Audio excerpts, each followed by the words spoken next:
Yo creo que estamos en el tiempo más interesante de la historia de la humanidad, porque estamos a punto de ver, y de hecho ya hemos comenzado a ver, el cumplimiento profético de muchísimas cosas. Entonces, ¿usted cree que la iglesia pasará por parte de la gran tribulación? No le quepa a usted la menor duda. Todo el que quiera vivir piadosamente sufrirá persecución. Lea usted los libros de teología de hace siglos atrás y ningún cristiano oraba o soñaba con no pasar por tribulación. Al contrario, era un honor ser perseguido. El arrebatamiento yo creo que es tan real como la silla en la que estamos sentados, Eliezer. Yo creo que estamos a punto de ver la manifestación del anticristo. Y hay un texto bíblico que a mí sí me ha llamado la atención y lo quiero mencionar, que dice que Satanás sabe que le queda poco tiempo. Pero claro, este versículo se escribió hace 2000 años. Y si hace 2000 años Satanás sabía que le quedaba poco tiempo, ya me contarás a mí ahora. Si tú le preguntas a muchos judíos ortodoxos, hasídicos en Israel, oye, ¿cuánto tiempo falta para que venga el Mesías? Bienvenidos al podcast del amor, el podcast donde hablamos de noviazgo, relaciones, de todo un poco. Hoy vamos a hablar del amor en los últimos tiempos y tenemos hoy el privilegio de tener con nosotros al pastor Manolo Sierra. ¿Cómo estás, pastor? Pues encantado de estar contigo aquí, me siento muy cómodo y es un placer poder conversar contigo y responderte a las preguntas que me quieras hacer. Pues vamos a hablar de los últimos tiempos. Normalmente hablo de relaciones, de noviazgo y demás. Hoy vamos a cambiar un poquito el patrón de lo que venimos hablando, el amor en los últimos tiempos, porque me ha gustado mucho lo que enseñas acerca de los últimos tiempos, cómo lo enseñas también. ¿Cómo tienes en tu cabeza esquematizado todo el patrón de los acontecimientos finales? Bueno, tú que hablas tanto del amor en tus programas, déjame decirte que hay un versículo que tiene que ver con los últimos tiempos y con el amor, que precisamente dice que el amor de muchos se enfriará. Así que el amor también va a ser tocado y afectado por todos los acontecimientos finales. Ahora, el esquema que yo tengo en mi mente es el que yo creo que nos proporciona la Biblia. Quiero empezar diciendo que la Biblia es muy clara a la hora de darnos información exacta acerca de lo que va a ocurrir. No tenemos que inventarnos nada. En profecías, en escatología, no es a mí me parece, yo siento, yo creo. Yo no me muevo en ese terreno. Yo me muevo en el terreno de lo bíblico, de lo que el Señor ha revelado, y lo revelado no necesita ningún tipo de confirmación porque ya está revelado y claro. Para poder entender el futuro, hay que entender lo que Dios ha hecho y cómo ha trabajado y cómo se ha manifestado en el pasado. Porque hay un versículo clave en el libro de Eclesiastés que dice, ¿qué es lo que será? Lo mismo que fue. Es decir, el tiempo futuro en el texto hebreo está invertido. Es como que te lo cuenta en pasado, pero aún no ha ocurrido en el futuro. Y de hecho, en el libro del Apocalipsis, que es un libro apasionante, que no es imposible de entender, ni mucho menos, hay una pregunta que se le hace en un momento determinado a Juan, que es el que escribe la carta, el que recibe la revelación de lo que va a ocurrir, y alguien le pregunta, esta multitud con ropas blancas, de todas las naciones, pueblos, tribus y lenguas, que no la puede contar nadie de tan numerosa que es, ¿quiénes son? ¿Y de dónde vienen? Y Juan dice que la respuesta que dio es, no lo sé, no lo sé. Qué curioso que en ese momento Juan no sabía la respuesta y tú y yo sí la sabemos, porque tenemos todo el manual, toda la Biblia escrita, ¿no? Y dice, estos son los que han salido de la gran tribulación y no han manchado sus vidas, sino que se han lavado con la sangre del Cordero, etcétera, etcétera, ¿no? En un lenguaje muy, muy bíblico. Es decir, aún no había sucedido tal acontecimiento y ya lo da por hecho. No, estos son los que ya han salido de la gran tribulación. Entonces, es muy importante conocer cómo Dios ha actuado a lo largo de la historia para ver el desarrollo del plan profético de Dios, que se ha ido revelando poco a poco, hasta nuestros días. Entonces yo entiendo lo siguiente, habían una serie de profecías, más de 150, que tenían que cumplirse, que estaban relacionadas con su primera venida, con lo que la Biblia llama en griego la epifanía, la primera manifestación visible del Mesías. Claro, para que él pudiera venir tuvo que haber un pueblo, una tribu, en fin, una serie de acontecimientos que desembocaron en su nacimiento, tal y como decía el profeta Miqueas, en Belén de Judea. Vale, nace, desarrolla su ministerio, muere en la cruz, resucita al tercer día, asciende a los cielos, pero es que no se ha acabado todo. Eso es parte de la trama. Ahora queda una segunda parte. Pero entre esa primera manifestación del Mesías y la segunda hay un enorme paréntesis, que algunos lo han llamado el periodo de la gracia, que es en el que nos encontramos ahora mismo, pero en algún momento tendría que producirse todas las señales relacionadas con su segunda venida. Entonces, nosotros podemos saber en qué tiempo nos encontramos por la señal que estamos viendo, porque la señal indica el tiempo y el tiempo indica la señal. Te pongo solamente un ejemplo. Jesús dijo que su generación era perversa y maligna porque siempre estaban demandando señal. Y él dijo, la única señal que verá esta generación será la señal del profeta Jonás. Y se refería a cuando Jonás estuvo 3 días y 3 noches en el vientre de aquel enorme pez y después fue arrojado en tierra, etcétera, etcétera. Esa fue la señal de la época de Jesús, pero no es la nuestra. Las nuestras, las señales que nosotros vamos a ver en los últimos tiempos, están escritas, parte de ellas en los evangelios, en las cartas de Pablo a los tesalonicenses, por supuesto el libro del Apocalipsis y otras porciones. Por lo tanto, lo primero que va a ocurrir en los últimos tiempos es una manifestación brutal de la maldad. La maldad se va a multiplicar, no sabemos por cuánto, pero que se va a multiplicar, y eso es evidente porque lo estamos viendo. Porque Jesús dijo que los últimos tiempos serían como los tiempos de Noé. Luego, para conocer lo que va a suceder en los últimos tiempos, hay que indagar cómo fue la generación de los días de Noé, donde había engendros, donde se mezcló el mundo espiritual con el mundo natural. Si no, de ahí eran los gigantes. No, la palabra gigantes en hebreo no es nefilín, es anak. Se mezclaron seres espirituales con mujeres, una maldad constante y permanente, hasta el punto que Dios dijo, basta, hasta aquí hemos llegado, ¿no? Entonces, si eso se va a volver a repetir, quiere decir que la maldad se va a multiplicar de una forma brutal en los últimos tiempos. La pérdida de valores, todo es relativo, nada es absoluto. Ya lo blanco era negro, lo negro es blanco, lo malo es bueno, como el mundo al revés, que es lo que estamos precisamente viendo hoy en día, ¿no? Esa es una de las grandes señales de los últimos tiempos.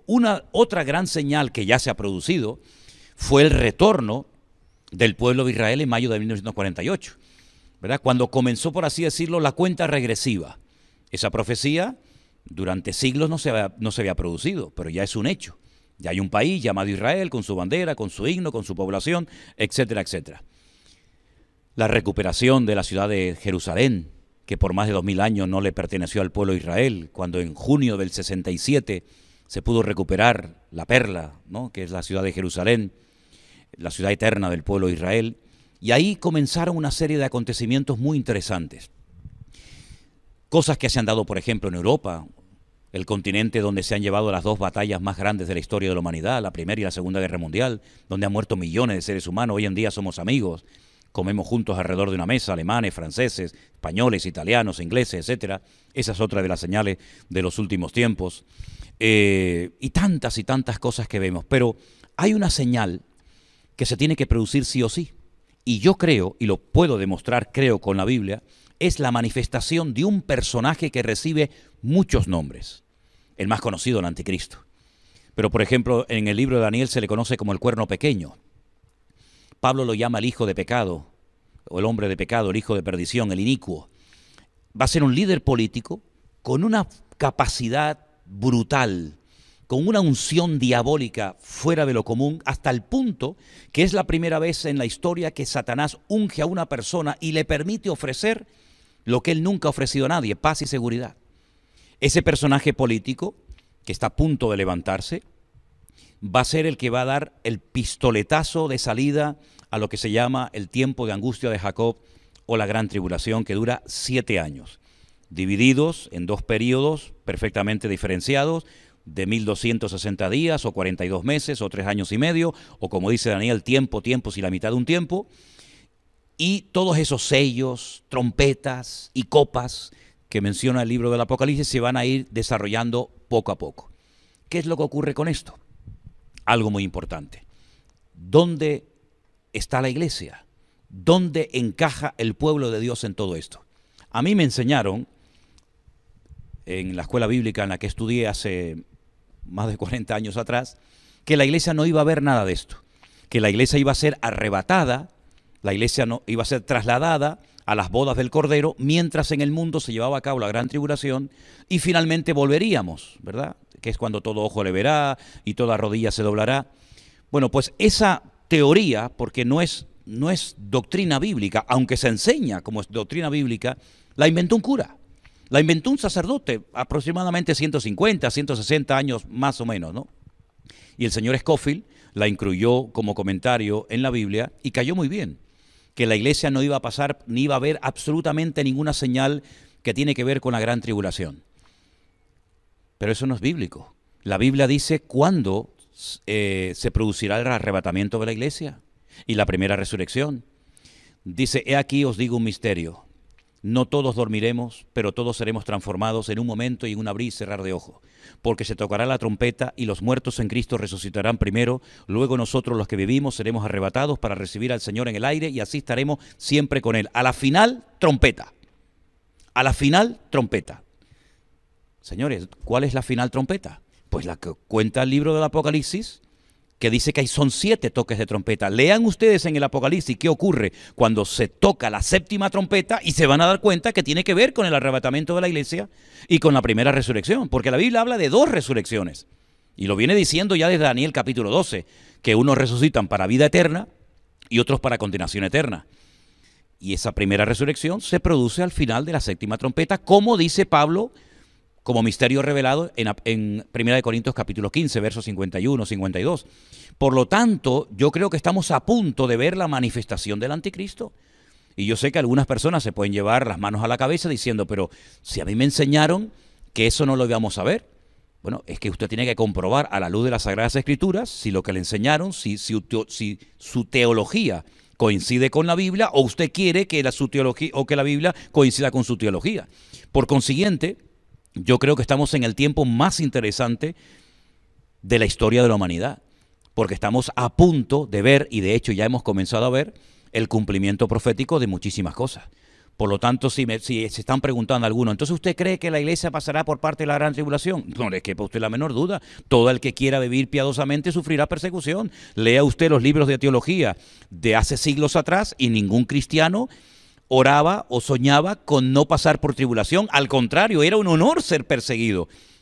La iglesia cristiana, el cristianismo, está bañado en sangre. ¿Cuántos hermanos nuestros murieron?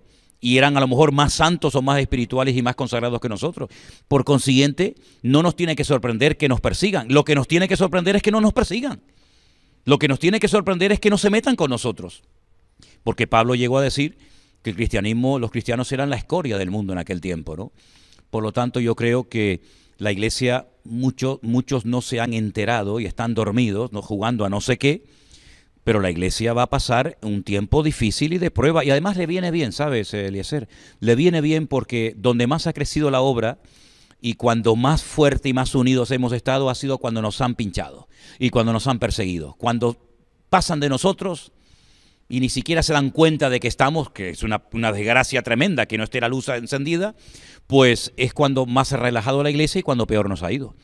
Por lo tanto, lo bueno de todo esto es lo malo que se va a poner todo, ¿no te parece? Se va a poner malo y cada vez peor, porque cuando lees Apocalipsis, lo estábamos hablando antes, fuera de cámara, que es como una mujer que se pone de parto, exacto, que los dolores van en aumento, claro, hasta que nace, ¿no? Y es horrible cuando vas al libro de Apocalipsis y vas viendo todos los acontecimientos, que ninguno es bueno en los últimos tiempos. Ninguno. Y además una cosa, Eliezer, si el libro del Apocalipsis no es para nosotros porque no nos va a afectar nada, ¿para qué Dios lo inspiró a Juan para que lo escribiera? Si eso no tiene nada que ver conmigo. En todo caso, que se lo mande a un político de turno, ¿no? Pero no, se lo mandó a la iglesia. Mándalo a las 7 iglesias de Asia Menor para que sepan lo que va a pasar. Incluso alguna de ellas le dice que va a ser perseguida también, ¿no? No, la iglesia siempre ha estado esperando la venida del Señor, desde sus inicios. Siempre ha estado, ¿no? Siempre. Bueno, nosotros sí, más que nunca, ¿no? Siempre. Hay algunos que están esperando a hacerse ricos, más que a la venida del Señor, pero bueno. Cuando, por ejemplo, has mencionado palabras clave cuando hablamos de los últimos tiempos, como por ejemplo, anticristo, sí, tribulación, sí, son las palabras clave que siempre. Las que más la bestia. Suenan, sí. El falso profeta. Cuando hablamos de falso profeta y anticristo, ¿quién es el falso profeta? Son dos personajes diferentes. Claro, ¿quién es el falso profeta? Exacto. ¿Y quién es el anticristo? Mira, eso lo explica perfectamente Apocalipsis capítulo 12 y 13, ¿vale? Esos dos capítulos para mí son claves en ese libro. Para mí esos dos capítulos, si se logran entender, bueno, puedes avanzar y disfrutar mucho en la lectura y en el estudio de esos libros. El falso profeta es un líder, digamos, religioso. Es un falso profeta, es un falso predicador, un falso exponente del Evangelio. Pero no deja de ser un exponente del pseudo-evangelio, ¿no? Y el anticristo es un líder político. Ambos se asocian, aunque después el anticristo se vuelve contra el falso profeta y lo destruye, pero digamos que hacen un tándem, ¿no? Se casan durante un tiempo. Los datos del falso profeta son espectaculares. Los datos del falso profeta son muy interesantes porque nos describe cómo se visten sus ministros, cómo se adornan los ministros que están bajo la tutela o bajo la cobertura del falso profeta, dónde está la sede central de gobierno de esa institución totalmente corrompida moral y espiritualmente. Por lo tanto, desconocer estos datos me parece a mí que es un error grave que muchos creyentes cometen, porque entonces cuando se manifieste este falso profeta o se dé a conocer este anticristo, digamos de una forma natural, en cualquier sede mundial, sea la ONU, sea las Naciones Unidas, o perdón, sea la Unión Europea, pues si la Iglesia no dispone o no tiene estos datos porque no los ha estudiado, ¿cómo va a saber si está llegando un momento crucial en la historia de la humanidad? Nosotros sabremos quién será el anticristo, por ejemplo, claro, porque a lo largo de la historia, por ejemplo, cuando Hitler empezó a hacer el Holocausto y la locura sí, que hizo, todo el mundo en aquella época pensaba que, bueno, Hitler coincidía con muchas cosas que dice la Biblia, que podría ser el anticristo. sí. Nosotros, y se han dicho tantas personas que no, es que es el anticristo, ¿conoceremos bien 100% este es el anticristo? Bueno, los cristianos que dicen que no van a estar, lógicamente no van a saber quién es, porque dice que se fueron, por lo tanto, ellos no supieron quién era, ¿no? Pero lo que está bien claro es que los datos que nos da la Biblia, tanto en el Antiguo como en el Nuevo Testamento, de cosas que nos demuestran que este es el verdadero anticristo, son tremendos. Por ejemplo, te voy a dar unos cuantos, ¿te parece? Bien. Del amor de las mujeres no hará caso. ¿Cómo se interpreta esto? Bueno, se puede interpretar de varias formas, ¿no? Pero un dato significativo. Del amor de las mujeres no hará caso. Del Dios de sus padres se va a desprender y adorará a Alama Ozin, dice en el arameo, en el texto arameo, Alama Ozin, el Dios de la fortaleza o el Dios de la guerra. Otro dato muy significativo. Otro dato muy interesante. Se levanta contra todo lo que es objeto de culto. Tanto que se sienta en el templo de Dios, haciéndose pasar por Dios. ¿Cuál es el templo de Dios? Y otros muchísimos datos que te da la Biblia acerca de cómo se va a comportar este personaje, las alianzas que hará, las naciones que lo van a apoyar, quién le va a dar toda la capacidad, digamos, para poder gobernar en muchas de las naciones de la tierra, por dónde atacará, cuándo atacará, cómo hablará. Se le describe con 3 animales diferentes. Dice que se menciona león, se menciona leopardo y se menciona al oso. Esas tres animales son mencionados cuando se manifiesta el anticristo. Claro, lógicamente la interpretación de lo que significan, de lo que representan esos animales, la encontramos en el Antiguo Testamento. En uno de los sueños que tuvo Daniel, cuando dice que él una noche vio a un león alado, después dice que vio a un oso, y después dice que vio a un leopardo con 4 cabezas. Después vio una bestia, pero en esta ocasión dice que cuando el Señor le da la interpretación del sueño, el león representa al imperio babilónico, el oso representa a los medos persas. Los persas son los iraníes, los medos todavía no tienen tierra, son los kurdos que están todavía reclamando territorio y no lo tienen. Y luego el leopardo representa a Grecia.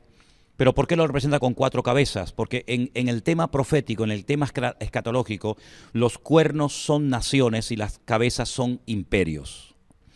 Cuando Alejandro Magno murió, su imperio fue dividido en 4 y se repartió en 4 de sus generales: Ptolomeo, Seleuco, Casandro y Silimaco.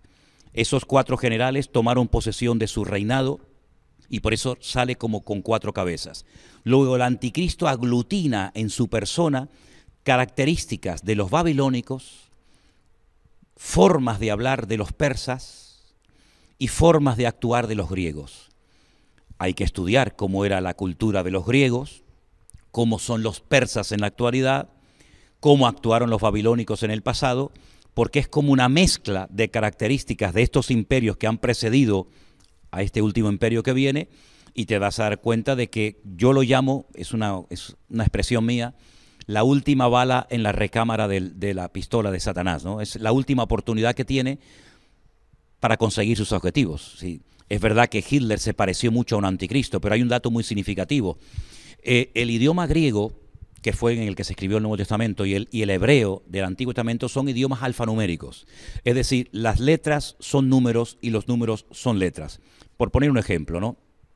Por ejemplo, si nuestro idioma, que no lo es, fuera un idioma alfanumérico, la A sería la 1, el 1, la B sería el 2, la C sería el 3, y así sucesivamente. Las 22 letras del Aleph Bet en hebreo, cada una tiene un valor numérico, exactamente igual que el griego. Juan dice, aquí hay sabiduría, el que lee entienda, que el nombre de la bestia o el número del nombre de la bestia es 666. Es decir, no te da el nombre del personaje, pero te da el valor numérico del nombre. Por lo tanto, cuando uno puede llegar a sospechar de que este puede ser el anticristo, escribe su nombre, sácale el valor numérico y automáticamente lo descartas o dice este puede ser o no puede ser. Por lo tanto, son datos muy, muy significativos. Luego hay un dato también muy importante y es cómo intenta, y lo va a conseguir, controlar la economía mundial. El dinero va a desaparecer, las tarjetas de crédito van a desaparecer y se va a implantar en la cabeza y en la mano de las personas un microchip que ya existe, no es tecnología de ciencia ficción, sino que es algo muy fácil, muy práctico, muy bueno, pero que la palabra de Dios nos advierte de los peligros que puede conllevar y dice que todos serán marcados con el nombre o con el número de la bestia para estar localizados por una pequeña señal de GPS, por una pequeña batería de litio que es lo que alimenta a este chip. Nadie puede comprar, nadie puede vender, nadie puede hacer ningún tipo de transacción. Imagínate llegar al banco a cobrar tu dinero y no lo puedes cobrar, quieres comprar comida, no puedes comprar, quieres poner gasolina, no puedes comprarla. Entonces es un sistema magnífico. Allí llevas todos tus datos bancarios, todos tus datos de pasaporte, de DNI, médicos, etcétera. Y es una forma como él va a marcar a los seres humanos igual que si fueran animales, ¿no? Hay muchos animales, yo he tenido muchos perros y le teníamos que poner en la orejita el microchip, ¿no? Pues exactamente igual va a ocurrir. Así que son muchos los detalles. Es como los detalles que se daban acerca de la primera venida de Cristo. 150 profecías, es decir, que si logra cumplir este personaje 149, pero no cumple con las 150, se descarta automáticamente. No puede ser de la tribu de Leví, no puede ser de la tribu de Zabulón, tiene que ser de la tribu de Judá, etcétera, etcétera. Tiene que nacer en Belén de Judea para saber quién era el verdadero Mesías. Este es el falso Mesías, el antimesías, y también hay muchísimos datos para saber quién es.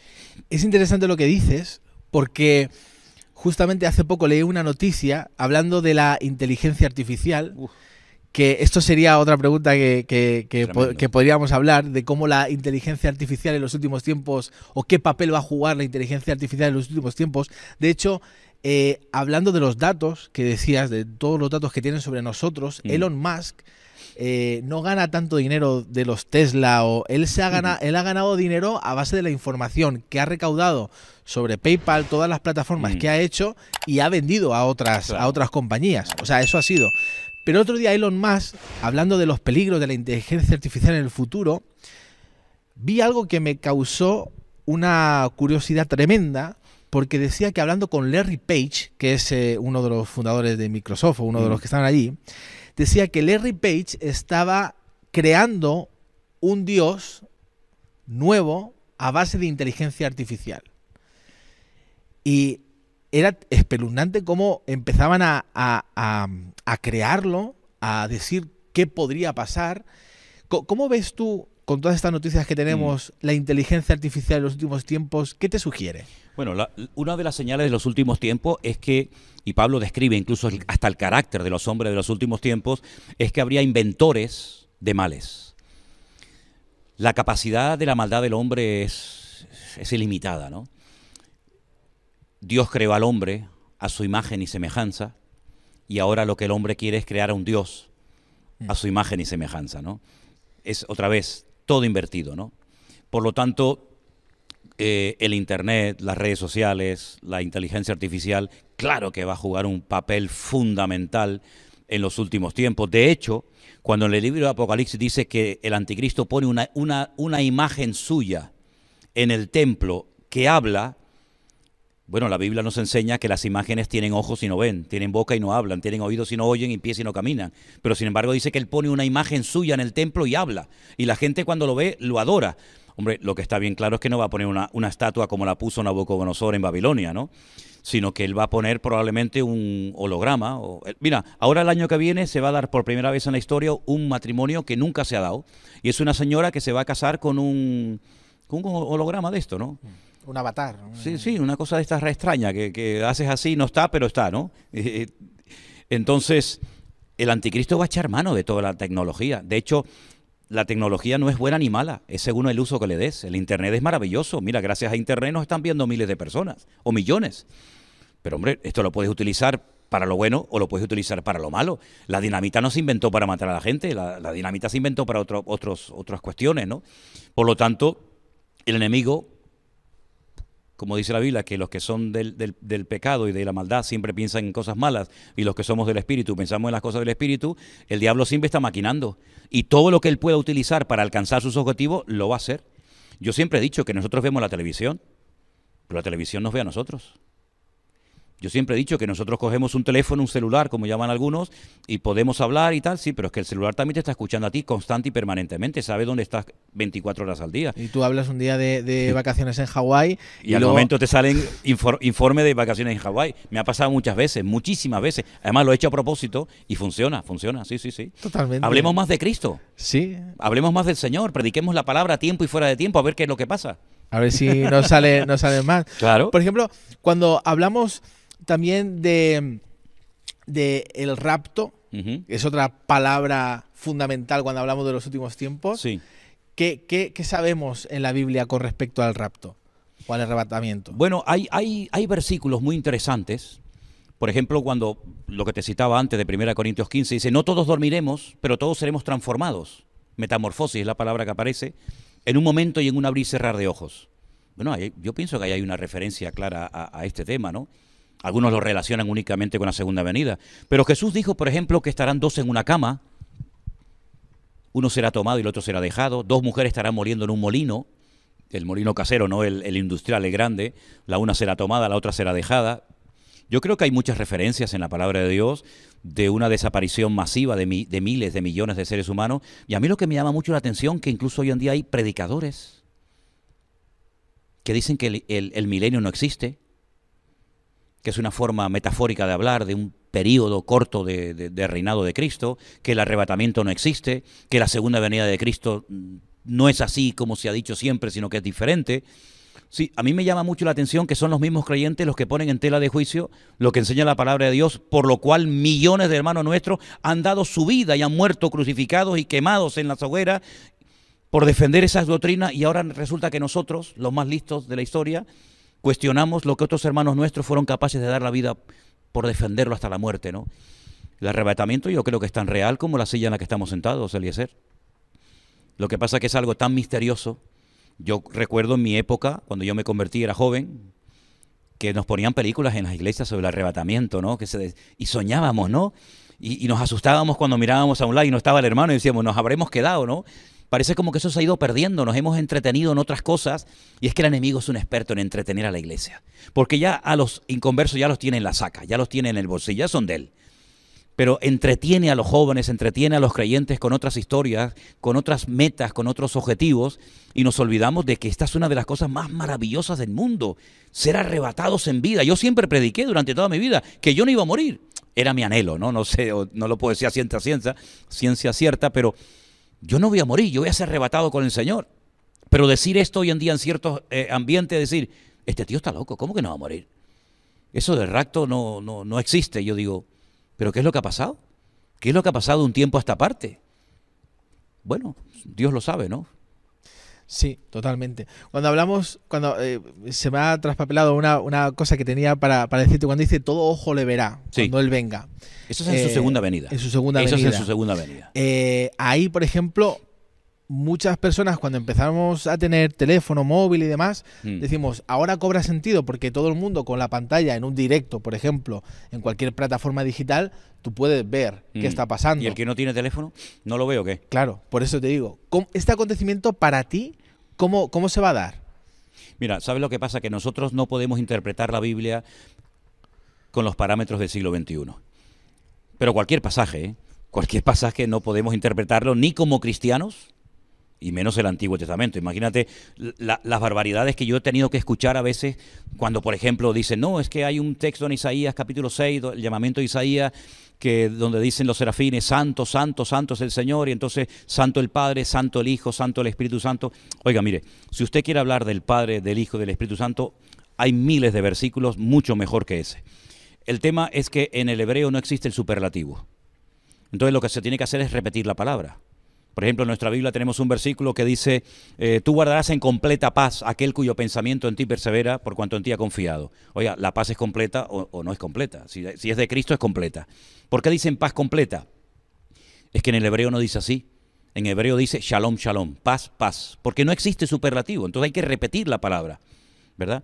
Por lo tanto, cuando queremos interpretar un pasaje de la Biblia, sea cual sea, hay que ponernos en el lugar del que lo escribió, en el momento histórico, ver si eso es un hebraísmo, si es una profecía, si es una metáfora. Por lo tanto, cuando vamos a la palabra de Dios y decimos que todo ojo le verá, ¿por qué necesariamente tenemos que decir, no, será por la televisión, será porque hay satélites, será por...? Bueno, eso es lo que nosotros interpretamos.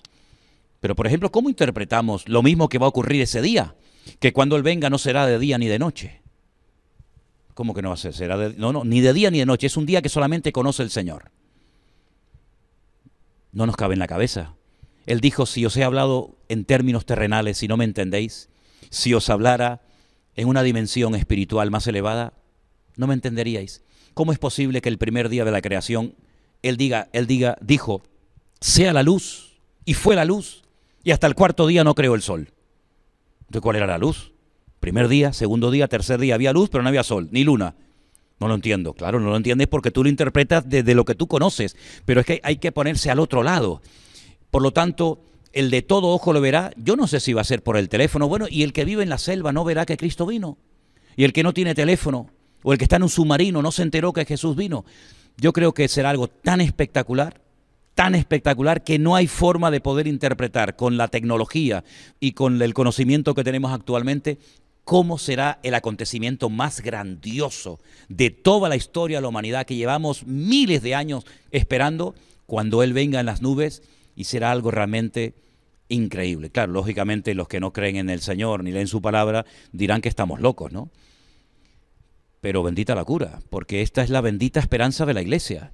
En el momento en el que nosotros no vivamos con la expectativa de que mañana me voy con el Señor, ¿a qué nos estamos dedicando?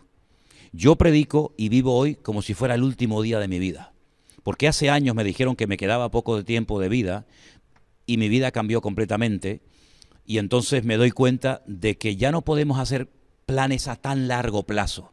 A mí esa gente me dice, no, yo tengo la agenda llena para los próximos 5 o 6 años. A mí me da miedo, yo digo, como si fueras dueño de tu vida, ¿no? Si ahora salimos de aquí, sabe Dios si esta es la última entrevista o el último programa que hacemos en la vida, ¿no? Por lo tanto, ese día va a ser maravilloso y yo estoy esperando que llegue. Vivo con ese sueño y con esa ilusión. Totalmente. Me encanta escucharte porque me apasiona. Mira, esto es una maravilla, Eliezer. Esto es lo más bonito del mundo. Es lo más bonito. Yo me acuerdo cuando era pequeño, mi abuela siempre me hablaba de Gog y Magog. Oh, sí, claro. De Rusia y China. Ese. Siempre. Uy, ¿qué capítulos has tocado, madre mía? Siempre. Y me hablaba. ¿Te das cuenta? ¿Qué papel tiene? Y siempre que había una noticia de Rusia o de China, sí. ahí saltaba la abuela, siempre tocaba el texto. ¿Tu abuela te hablaba de eso? Siempre. Pregúntale a los chavales hoy en día por Gog y Magog. Muchos dicen, ¿de quién? ¿Te das cuenta de lo que hablaban nuestros antepasados? Totalmente. ¿Te das cuenta de lo que hablaban? Siempre hablaban de la venida del Señor. Claro. Siempre. Nos prepararon para eso. Y no estamos preparando a esta generación para la venida del Señor. Claro que no. Por eso quería hablar de ese tema también, entre otras cosas. Por Dios. Pero, Gog y Magog, ¿qué papel tiene Rusia y China en medio de la venida del Señor? Mira, en esos capítulos que tú has mencionado, ya desde el 36 de Ezequiel es espectacular, porque ahí nos habla del Valle de los Huesos Secos. El Valle de los Huesos Secos es el cementerio, uno de los cementerios más antiguos del mundo, que está en el Monte de los Olivos, donde los judíos entierran a sus muertos, los que pueden, porque ser enterrado ahí vale muchísimo dinero, porque ellos creen que como el Mesías viene de la parte del Monte de los Olivos, pues serán los primeros en resucitar. Cuando el profeta Ezequiel estaba en el cautiverio en Babilonia, el Señor le mostró que ese valle de los huesos secos resucitaría. Y dice, háblales, profetízales, para que entre el Espíritu en ellos. Y es como una visión profética de la restauración nacional y espiritual de Eretz, Israel. Yo siempre digo Eretz, tierra de Israel, y no Mediná, Israel, que es el Estado de Israel, porque son dos cosas diferentes, ¿no? Para diferenciar una cosa de otra. A partir de ese capítulo en adelante, vemos que Israel, una vez que es restaurado, que ya ha sido restaurado, por lo menos a nivel nacional, mayo del 48, todavía espiritualmente no, todo se va a ir dando de una forma espectacular.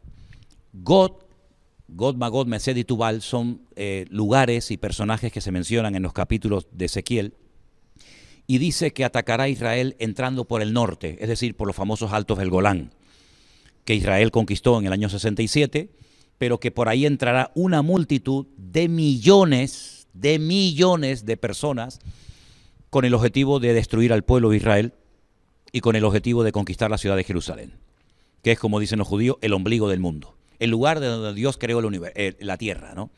Por lo tanto, China y Rusia un papel fundamental. Rusia va a atacar a Israel. Rusia ya está en el norte, ya está en Siria. Rusia está como loco por atacar a Israel. ¿Por qué no ha atacado? Porque Dios no se lo ha permitido. Pero que lo va a atacar no te quepa la menor duda. ¿Por qué tiene tantas ganas de atacar a Israel? Porque esto es hay que entender todo esto desde un trasfondo espiritual. Por eso cuando uno ve las noticias, cuando uno ve la televisión, todos hablan de lo que hay que hacer, de lo que no hay que hacer, el Estado palestino, que los judíos son buenos, que los otros son malos, pero nadie habla del trasfondo espiritual de todo. Aquí hay un trasfondo espiritual. Y ese trasfondo espiritual, ¿cuál es? Es el mal contra el bien. El que destruya al pueblo de Israel demuestra dos cosas. O que Dios no existe, o que Dios es mentiroso. ¿Por qué? Porque Dios dijo que ese país nunca podría ser destruido. Porque Él ha decidido, Él ha pactado con ese pueblo de que Él lo va a defender y ese pueblo va a caer de rodillas y sí o sí, quieran o no quieran, les guste o no, van a terminar reconociendo y mirando a aquel que traspasaron, es decir, al Señor Jesucristo. Por lo tanto, es un conflicto espiritual. Es el reino de las tinieblas contra el reino de luz. Date cuenta que Israel es el único país de Medio Oriente que tiene otro Dios diferente a los jordanos, a los egipcios, a los iraníes, a los libaneses. Entonces es un país que es una piedra en el zapato. Y aparte de eso, no nos olvidemos de que para el Islam es un insulto. ¿Cómo no podemos con un país tan pequeño que representa el 0,2% de la población mundial? Y es un país que no tiene más de 300 kilómetros de largo. ¿Cómo es posible que no podamos destruir a este pueblo después de 7 guerras? Y ahora otra vez que están en guerra. Bueno, es que Dios está protegiendo a ese pueblo. Dice que Él no se dormirá. El que guarda a Israel no se dormirá, ¿no? Por lo tanto, hay un odio, no solamente contra Israel, sino contra el Dios de Israel. Porque es el espíritu de Amalek, el que se levantó contra el trono de Dios. Y tendréis conflicto, guerra, de generación en generación. Amalek murió, pero el espíritu de Amalek sigue vivo. Lo tomó Hitler, lo tomarán los enemigos de los últimos tiempos, y el objetivo no es destruir solo al pueblo de Israel. El objetivo es borrar a Dios de la faz de la tierra. Y ya me contarás a mí si alguien puede borrar a Dios de la faz de la tierra. Es una guerra inútil, pero lo siguen intentando, lo siguen intentando, lo siguen intentando. Y cada vez que lo intentan, no solamente pierden, sino que además se demuestra que el Dios que controla la historia es el Dios de Abraham, de Isaac y de Jacob, y no hay otro Dios fuera de él. ¿Crees que esta generación va a experimentar todo lo que estamos hablando acerca de la segunda venida del Señor? ¿Crees que verá? Muchas cosas sí. Si analizamos cronológicamente el libro del Apocalipsis, yo creo, y es mi opinión personal, claro, me llevaría mucho tiempo demostrar contextos bíblicos y todo esto, que yo creo que la iglesia pasará la primera parte de la gran tribulación, los primeros 3 años y medio. Y todo lo que la Biblia relata que va a pasar en esos 3 años y medio, lógicamente lo veremos. Que Dios nos protegerá, que Dios nos cuidará, siempre lo ha hecho. El Señor siempre marca una diferencia entre los que son y los que no son, entre la luz y las tinieblas. Sellos, que son 7, y trompetas, que son 7 en el Apocalipsis, yo creo que la iglesia las va a experimentar. Ya la segunda parte es otro tema. No hablo tanto de la iglesia, que sí, pero nosotros, ¿está tan cerca como para nosotros poder vivirlo? Yo le preguntaba eso el otro día al Señor, Eliezer, te lo confieso, con el corazón en la mano. O con la mano en el corazón, mejor con la mano en el corazón, ¿no? Si no estaría muerto. ¿Hasta cuándo me vas a permitir ver, Señor? Porque por una parte yo digo, wow, llevo 40 años predicando de esto y ahora lo puedo ver. Como cuando yo digo a la gente que viene conmigo a Israel, aquí veis la Biblia, en Europa la leemos, aquí la vemos, ¿no? ¿Hasta dónde me vas a permitir ver?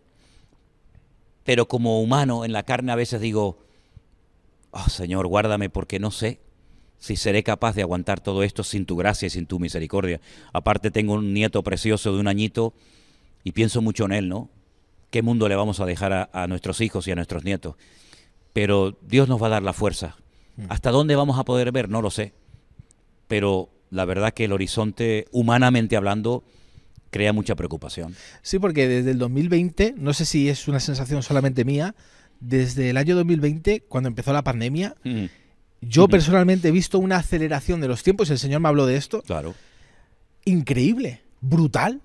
O sea, hemos pasado una pandemia y 2 guerras que estamos atravesando y otras cosas más que se están levantando y muchos rumores como nunca antes en la historia. No, y ¿sabe lo que pasa? Que, por ejemplo, hoy en día, en 1 hora, ocurre lo que no ocurrió antes en 1 década.